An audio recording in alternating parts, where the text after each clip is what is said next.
মহিলারা বলে সকালে ঘর ঝাড়ু দেওয়া ছাড়া ও রাত্রে ঘর থেকে কাউকে কিছু দেওয়া যাবে না। ও সকালে ঘর ঝাড়ু দেওয়া ছাড়া কাউকে দেওয়া যাবে না, রাতে ঘর থেকে কিছু দেওয়া যাবে না। কিছু হাদিস আছে, হাদিসটা হলো হাদিসুন নেসা। হাদিসুন নেসা বুঝেন? এগুলো আমাদের মা চাষিদের মধ্যে প্রচলিত আছে, কোরআন হাদিসে এগুলোর কোনো অস্তিত্ব। এটা হলো এরকম একটা হাদিস যে ঘর ঝাড়ু দেওয়া ছাড়া কাউকে কিছু দেওয়া যাবে না। এগুলোর পিছনে বিভিন্ন ভিন্ন ধর্মী মানুষদের বিশ্বাস আছে, কাজ করে। এরকম আরো অনেক কিছু আছে, কিছু জাল হাদিস আমি চিন্তা করছি এগুলো নিয়ে। এগুলো কেন বানাইছে, কারা বানাইছে? সৎ উদ্দেশ্যে কিছু জাল হাদিস বানাইছে। সৎ উদ্দেশ্যে জাল হাদিস বানাইলেও সেটা অসৎ কাজ, হারাম কাজ। যেমন রাতে নখ কাটলে কি হয়?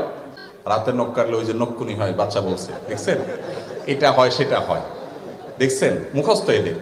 আচ্ছা, রাতে নখ কাটলে কোরআন হাদিসে কোথাও নিষেধ নাই, আপনি রাতে কাটেন, দিনে কাটেন। এটা আমার মনে হয় কোনো সময় মুরব্বীরা চিন্তা করছে, পোলাপাইন রাতে নখ কাটতে গেলে অন্ধকারের মধ্যে, তখন হারিকানে মেমবাতিতে আপনার চেরাগের আলোতে কি আর আলো থাকে, কাটতে গেলে হাত টাত কাটতে পারে।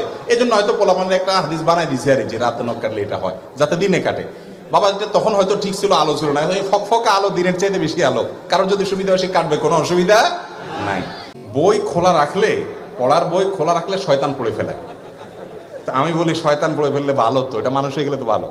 যদিও শয়তান পড়ে শয়তানই করবে। যাই হোক, এটা একটা ভিত্তিহীন কথা, ফালতু কথা, মিথ্যা কথা, এর কোনো ভিত্তি নেই ভাই। শয়তান যদি বই পড়তে চায় সে খুলেও পড়তে পারে। আর শয়তান, সে তার জন্ম হয়েছে কত আগে, তার সব মুখস্থ। আপনার বই পড়ার দরকার নাই তো, সে তো পরীক্ষা দিবে না। এগুলো অযথা কথা। আমার মনে হচ্ছে এটাও কোনো মুরব্বীরা বানাইছেন এই জন্য যে পোলাপাইন বই খোলা রেখে দৌড় দেয় এদিকে সেদিকে, বাতাসে, মোরগে, এটাতে সেটাতে, গ্রামে গঞ্জে অসুবিধা হয়, ছিঁড়ে যায় পাতা পুতা, পোলাপানে ছিঁড়ে ফেলায়। এই জন্য যাতে বন্ধ করে থুয়ে যায়, দায়িত্বশীল ভাবে গোছায় থুয়ে যায়, এই জন্য একটা হাদিস মিথ্যা বানাই দিছে আর কি, যেটা হলে শয়তান পড়ে। বুঝেন নাই কথা? এরকম অনেক কিছু আছে।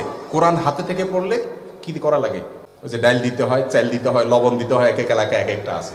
এটাও জাল হাদিস। কোন মুরব্বীরা হয়তো বানাইছেন এই চিন্তায় যে কোরআন বেটা ধরবা, তুমি সিরিয়াসনেসের সাথে ধরবা, কেরম করে ধরছো, কেমন ধরছো, তোমার হাত থেকে পড়ে গেছে। ওরে মানুষ করার জন্য একটা হাদিস বানায় নিছে জাল, যে পড়লে যাতে চাইল ডাল লবণ দেওয়া লাগে। বাবা তখন চাইল ডাল লবণের অনেক দাম ছিল, কষ্ট করে জোগাড় করতে হইতো। আর 2 কেজি 1.5 কেজি চাইল এখন কোনো ব্যাপার, পোলাপানের 5 MB টাকা, এইটা করা লাগবে বললে পোলাপান ভয় পাবে। এগুলো তখন কোন সৎ উদ্দেশ্যে মানুষ বানাইছে। এরকম অনেক ফালতু কথা আছে, শুনে রাখেন। এই কথাগুলো মনে হচ্ছে খুব সহজ কথা, সহজ কথা না, এগুলো অনেক বড় কথা। আল্লাহ বলেছেন ওয়া আন তাকুলু আলাল্লাহি মা লা তা'লামুন। আল্লাহ তাআলার ব্যাপারে তোমরা না জেনে কিছু বলবা না, মন গড়া কিছু বলবো না, এগুলো গুনাহের কথা, জায়েজ নাই। আল্লাহ তাআলা আমাদেরকে বুঝার তৌফিক দান করুন। এগুলো এক ধরনের ছোট শিরক, এক ধরনের শিরক, যে মুমিনের ভালো মন্দ, ইমানদারের ভালো মন্দ সব কার হাতে? এসব ফালতু বিশ্বাস করা যাবে না, অযথা বিশ্বাস করা যাবে না। অনেক রকমের আছে এরকম। সকালবেলায় আপনার ঝাড়ু দেখলে এটা হয়, কাক দেখলে ওইটা হয়, কাকের ডাক শুনলে এটা হয়, বাম চোখ লাফাইলে এটা হয়। আমার মনে হয় লিস্ট করলে কয়েকশো হবে এরকম জাল হাদিস আছে এবং ভিত্তিহীন কথা আছে। ওষুধ খাওয়ার সময় বিসমিল্লাহ বলা যাবে কিনা? অনেকে বলে বিসমিল্লাহ বললে রোগে বরকত হয়ে যাবে, এটা কি সঠিক? ভাই, ওষুধ খাওয়ার সময় বিসমিল্লাহ বলবেন কিনা? প্রত্যেকটা গুরুত্বপূর্ণ কাজের শুরুতে বিসমিল্লাহ বলবেন। কুল্লু আমরিন যিবালিন লাম ইউবদা বিসমিল্লাহি ফাহুয়া আবতার আও আখতা। যে কোনো গুরুত্বপূর্ণ কাজ আল্লাহর নাম নিয়ে শুরু না করলে ওটা অপূর্ণাঙ্গ থাকবে। এই জন্য ওষুধ পান করা, ওষুধ সেবন করার সময় কি করবেন? বিসমিল্লাহ বলেই সেবন করবেন। বিসমিল্লাহ পড়লে রোগে বরকত হবে কেন? ওষুধে না বরকত হবে? আপনার নজর ওইদিকে গেছে কেন? বরকত হবে কিসে? ঔষধে। ঔষধে বরকত হওয়া মানে ওষুধে কল্যাণ হওয়া, ওষুধে কল্যাণ হওয়া মানে রোগ ভালো হওয়া, ওইটা আরো ভালো হবে। তো এই যে বিসমিল্লাহ বলা ঠিক না ওষুধ খাওয়ার সময়, এগুলা মুরব্বীরা একসময় বলতো, এগুলোর কোনো ভিত্তি নাই। অনেকে আবার ওষুধ খাওয়ার একটা দোয়া বলে, আল্লাহ শাফি, আল্লাহ কাফি, আল্লাহ মাফি, শুনছেন নি? এটাও বানায় নিছে কেউ একজন। এগুলোর কোনো ভিত্তি নাই ভাই। আল্লাহ শাফি, আল্লাহ শেফা দানকারী, আল্লাহ কাফি, আল্লাহ যথেষ্ট, আল্লাহ মাফি। মাফি মানে বাংলা মাফি, আল্লাহ নাই নাউজুবিল্লাহ, ওই অর্থ না। আল্লাহ মাফি মানে আল্লাহ মুআফিন থেকে, আল্লাহ মুআফিন আর কি। তো এই যে কথাগুলো বলা হয়, এই কথাগুলো আপনার বিশেষ করে এই দোয়াটা, এটা কোরআন হাদিসে আসে নাই। আপনি আল্লাহর নাম নিয়ে বিসমিল্লাহ বলে ওষুধ সেবন করে ফেলবেন, ইনশাআল্লাহ আল্লাহ তাআলা কি দিবেন? শেফা দান করবেন। এরপরে প্রশ্ন হলো, মাহরামের সামনে শরীরের কতটুকু অংশ মুক্ত রাখা যাবে? মাহরামের সামনে একজন নারী, মাহরাম পুরুষের সামনে, ধরুন শ্বশুরের সামনে, তারপর তার বাপ ভাইয়ের সামনে, যাদের সাথে দেখা দেওয়া জায়েজ আছে, তাদের সামনে শালীন পোশাকে থাকবেন, মার্জিত পোশাকে থাকবেন। তার চেহারা, তার হাত, তার পায়ের গোছা, এই অংশগুলো তারা দেখাতে পারেন, মাথা, এগুলো উন্মুক্ত রাখতে পারেন। ফিতনা সংকুল এই সময়ে নিজেকে যতটা শালীন রাখা যাবে স্বামী ছাড়া অন্যদের সামনে, ততটাই নিরাপদ এবং ততটাই সেফ, ততটাই ব্যক্তিত্ব বহন করে। এই জিনিসটা খেয়াল করতে হবে। বাকি শরীয়তের সীমানার ক্ষেত্রে যথেষ্ট আপনার প্রশস্ত।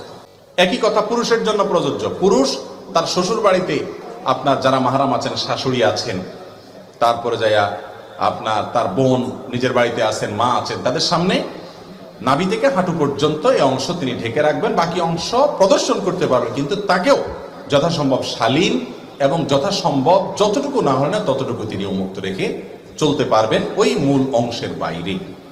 এর পরের প্রশ্ন হলো, কারোর সাথে স্ত্রীর কথা ধরে মাতা পিতা ভাই বোনের সাথে সম্পর্ক ছিন্ন করা যাবে কিনা? কি বলেন, যাবে? এটা যে যাবে না এটা আমরা সবাই জানি, এটা তো প্রশ্ন করার ইস্যু না, কিন্তু এটা আমাদের সমাজে অনেক বড় ইস্যু হয়ে গেছে যে বইয়ের কথা শুনে মা বাবার সাথে সম্পর্ক ছিন্ন করে, আবার মা বাবার কথা শুনে অনেকে বইয়ের উপরে বিচার করে। আছে না নেই? এই দুইটার কোনোটাই করা যাবে না, বরং সবার সাথে কথা ব্যালেন্স করে চলতে হবে, প্রত্যেকের যার যার হক আদায় করতে হবে। কারোর সাথে রাগ করে নিজের জন্য কোনো কিছুকে হারাম করে নিলে এর প্রতিকার কি? কারোর সাথে রাগ করে যদি আপনি নিজের জন্য কিছু হারাম করেন, এটা জায়েজ নাই। লিমা তুহাররিমু মা আহাল্লাল্লাহু লাক, আল্লাহ যেটা হালাল করেছেন সেটাকে নিজে হারাম করা যাবে না। যদি আপনি কোনো খারাপ কাজের নিয়ত করেন যে আমি এটা করব সেটা করব, ভুল নিয়ত করেছেন এবং সেটা মান্নত যদি হয়, মান নাযারা আন ইয়াসি আল্লাহ ফালা ইয়াসিহি, যে ব্যক্তি মান্নত করলো আল্লাহর অবাধ্য হওয়ার, খারাপ কিছু করার, সেই মান্নত কি করবে না, পুরা করবে, ওটা ভঙ্গ করবে এবং কসমের কাফারা দিয়ে দিবে, 10 জন মিসকিনকে খাওয়াবে বা 3 দিন রোজা রাখবে। অনেক লোক বাহিরে চলাফেরা কাজকর্ম সব স্বাভাবিক করতেছে, কিন্তু মসজিদে চেয়ার নিয়ে নামাজ পড়া কতটুকু সঠিক? এই প্রশ্ন উত্তর বিভিন্ন জায়গায় দিয়েছি আমরা। যদি সে মাজুর হয়, একান্ত মাজুর হলে কি করতে পারবে? মসজিদে চেয়ারে বসে নামাজ পড়তে পারবে, দাঁড়ানো বা বসা। এরপর প্রশ্ন হলো, কোনো কারণে একটা রোজা মিস হলে কয়টা রোজা রাখতে হবে? একটা রোজা মিস হলে রোজা রাখতে হবে কয়টা ভাই? একটাই। যদি আপনার অসুস্থতার কারণে হয় তাহলে তো আল্লাহ তাআলা মাফ করবেন, আর ইচ্ছাকৃত যদি না রেখে থাকেন আল্লাহর কাছে মাফ চাবেন, তওবা করবেন, আর কাজা হিসাবে কয়টা রাখতে হবে? একটার জন্য একটাই রাখতে হবে। এরপরে প্রশ্ন হলো, রাসূল সাল্লাল্লাহু আলাইহি সাল্লাম ছাড়া কোনো পীর বা ব্যক্তির নামে দরুদ পড়া যাবে কিনা? যেমন কোন দরবারে বিভিন্ন পীরের নামে দরুদ আছে, আসসালাতু ওয়াসসালামু আলাইকা অমুক বলে।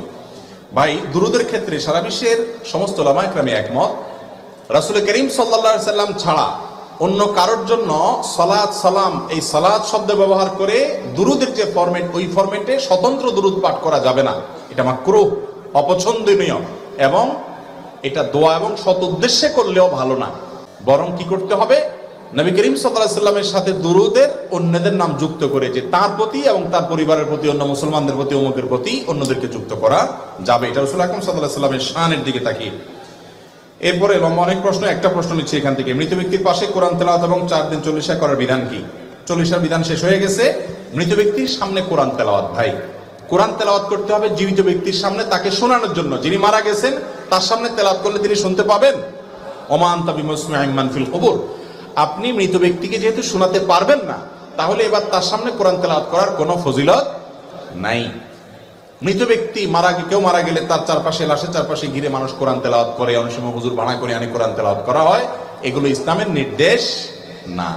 আপনি নিজে তোর কোরআন তেলাওয়াত করেন, করার পরে এর সওয়াব মৃত ব্যক্তির জন্য আপনি সাদাকা দিতে, হাদিয়া দিতে পারেন কিনা, বকশিশ দিতে পারেন কিনা, অনেক উলামা ইকরাম বলেছেন পারে, এবং এর সপক্ষে অনেক দলিল আদিল্লাহ আছে, অনেক লম্বা চড়া আলোচনা আছে। কিন্তু মৃত ব্যক্তিকে কোরআন শোনানো বা তার লাশকে ঘিরে কোরআন তেলাওয়াত করা, এটা মৃত ব্যক্তিকে বিদায়ের কোনো আমল না। অনেক মানুষ আছে টাকা হাওলাত দিতে চায় না, কিন্তু সুদে লাগায়, সুদের গুনাহ আযাব সম্পর্কে বলেন। আবার কেউ আছে হাওলাত নিলে ওই টাকা সহজে দিতে চায় না। খুব গুরুত্বপূর্ণ প্রশ্ন।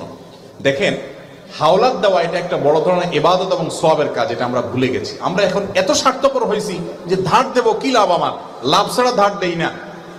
লাভ নিয়ে ধার দেওয়া এটা হলো সুদ। সুদকে আল্লাহ তাআলা হারাম করেছেন। আপনি তাহলে ধার কেন দিবেন? ধার এই জন্য দিবেন, কোন কোন ক্ষেত্রে ধার করলে দামের সমান সওয়াব হয়, কোন কোন ক্ষেত্রে দানের চাইতে আরো বেশি সওয়াব পর্যন্ত হতে পারে যদি ধার দেওয়া হয়। এটা আজকে উঠে গেছে কর্জে হাসানা আমাদের সমাজ থেকে। কর্জে হাসানাকে প্রতিষ্ঠিত করতে হবে, তাহলে সুদ দুনিয়া থেকে বিদায় হবে।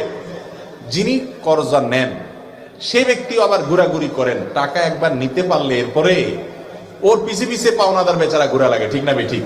মনে হয় যে ভিক্ষা চাইতেছে, এরকম একটা অবস্থা। নবী করিম সাল্লাল্লাহু আলাইহি সাল্লাম বলেছেন, তোমাদের মধ্যে সবচেয়ে ভালো মানুষ সে যে ব্যক্তি লোন পরিশোধ, দেনা পরিশোধের মধ্যে ভালো মানুষের পরিচয় দেয়, টাইম মতো পরিশোধ করে। চেষ্টা করবো তো ইনশাআল্লাহ। লোন নিতে হবে, কাউকে হাওলাত দিয়েছেন, দেয় না দেয় ভয় আছে, শরীয়ত বন্ধকের সিস্টেম রাখছে, কিছু বন্ধক রাখেন, ওই সমমূল্যের জিনিস রাখেন, যদি সে গড়িমসি করে ওইটা বিক্রি করে টাকা উঠাতে পারবেন, তাহলে তো সমাধান হয়ে গেল। এই জন্য হাওলাত দেওয়ার সিস্টেমে আমাদেরকে আসতে হবে। এটা দুনিয়া থেকে বিদায় হয়ে যাওয়া একটা ইবাদত। ভালো মানুষরাও আজকাল হাওলাত দেয় না, কারণ স্বার্থ ছাড়া কিছুই করে না। আল্লাহ তাআলা আমাদেরকে বোঝার তৌফিক দান করুন। আমাদের সমাজে চা দোকানে দেখি একজন আরেকজনের পিছনে বদনাম, পরনিন্দা, গীবত করে। গীবতের গুনাহ কি হুজুর? গীবতের গুনাহ তো আমরা সবাই জানি, আল্লাহর কাছে সবচেয়ে জঘন্য পাপগুলোর মধ্যে একটা হলো গীবত করা, হারাম।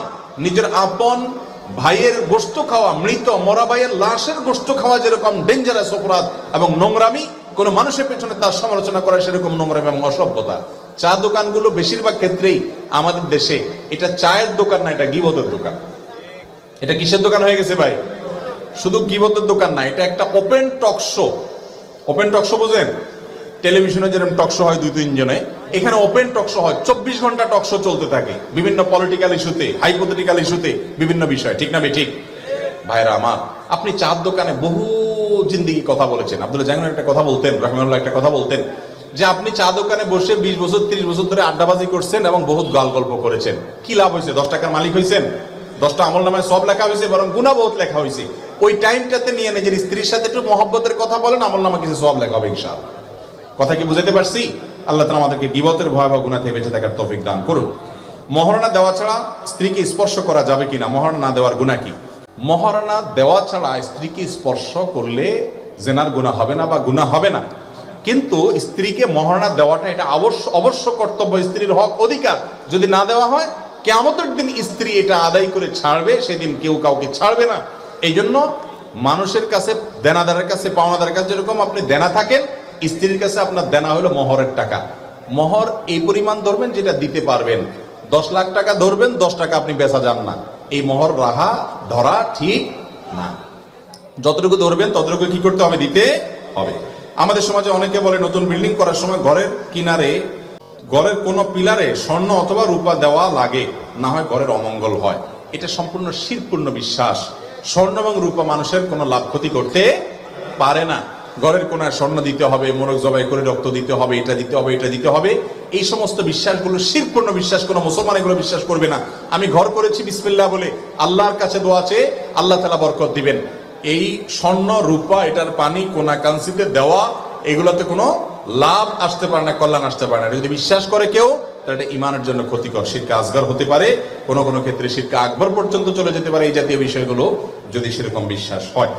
আমাদের সমাজে প্রায় অনুষ্ঠানে দেখি মানুষকে দাওয়াত দিয়ে তারা টেবিল নিয়ে বসে থাকে, পরে 500, 1000, 2000 দেওয়া লাগে। অনেক মানুষ টাকার কারণে দাওয়াতে যেতে পারে না। তা কি জায়েজ আছে? ভাই, কাউকে দাওয়াত দেওয়ার পরে যদি আপনি টেবিল নিয়ে বসেন, তাহলে আপনার চাইতে বাজারের হোটেলগুলো অনেক ভালো।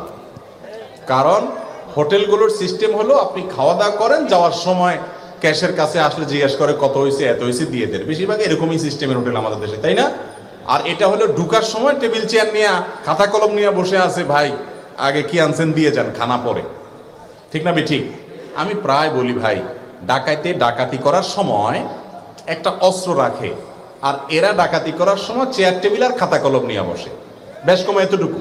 এটা হলো ভদ্র বেশে ডাকাতি। যুবকরা একটু প্রতিজ্ঞা করেন তো, আমার বিয়েতে কোনো প্রকার চাঁদাবাজি চলবে না। আমার বিয়েতে কোনো প্রকার চাঁদাবাজি আমি অ্যালাউ করব, কিন্তু এটা বুকের বল নিয়ে বলার জন্য কিছু পয়সা করে কামাইতে হবে। আগে মা বাপ বলবে 2 টাকা নিজে কামাইতেও পারে না, আবার বাধাও দিবা, তখন ঝামেলা পড়বেন কি পড়বেন না। এই জন্য হক হালালে কামাইয়ের জন্য পরিশ্রম করবেন, যুবকরা পরিশ্রমী হবেন। এর পাশাপাশি আপনি এই অনাচারের বিরুদ্ধে দাঁড়াবেন। ভাই, আজকাল কিছু কিছু দাওয়াত আছে, এগুলো পাইলে মানুষের মন খারাপ হয়, বিশেষ করে মধ্যবিত্ত, নিম্ন মধ্যবিত্তের। অলিমার দাওয়াত দিলে, আকিকার দাওয়াত দিলে, বিয়ের দাওয়াত, এই জাতীয় দাওয়াত দিলে, কেন? কারণ জানে এখানে ফ্যামিলির সবাই মিলে খাইলে না 2000, 3000 টাকা খাইতে পারবো, এর বেশি না, কিন্তু দেওয়া লাগবে 5000। ঠিক না ঠিক? লস প্রজেক্ট, তার চাইতে চাইনিজে খাওয়া ভালো। এই জন্য এরকম কোনো অনাচার করা জায়েজ নাই।